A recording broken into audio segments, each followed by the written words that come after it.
أستاذ محمد الخميشي، بعض الدروس توجعنا لكن نعم. تكشف لنا من أمامنا ومن أوجعنا وعلمنا نعم. هذه الدروس. ربما نكون كما نقول بالدارجة المغربية على نياتنا. متى كنت يعني محمد الإنسان على نياته وأوجعك من تعاملت معه كان درسا لك؟ الصدق هو أعلى مرتبة، صح. أعلى مرتبة التسامح التي يملكها الإنسان. وأنا مررت من العديد من التجارب، وربما في بعض الأحيان حتى ذرفت دموعي من العلاقات التي واجهت في الحياة. نعم. لأن هناك صدق كلي، بعض الأحيان كان صدق كلي في التعامل مع الآخرين.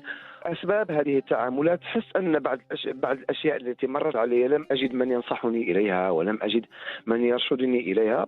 عندما تحصل على تلك التجارب التي تصنع منك الإنسان القوي، وتحصل على المعلومات والأشياء التي كنت تبحث عنها وتود من أن يتلطف عليك بها، سبحان الله يكون الشخص عكس ذلك. يعني مثلا هناك مجموعة من الأصدقاء كانوا يزورونني في وقت من الأوقات، وكانوا كنت أحب أن أقدم لهم ما هم يعني يأتون عليه وما هم يتمنون الوصول إليه من نصائح ومن تجارب، ومن جعلهم يختصرون الطريق حول التحصيل على تلك المعلومة، أو حول كيفية التعامل للوصول إلى أهدافهم التي يرجونها. لكن للأسف بعدما يتم استقطاب الأفكار منك وأخذ منك كل ما هو تود أنت أن تقدمه بكل ما محبة وبكل سعادة وبكل فخر بما أنك وصلت إليه، نعم. يخذلونك بعدها ويعطونك بظهورهم، ولا تسمع حتى كلمة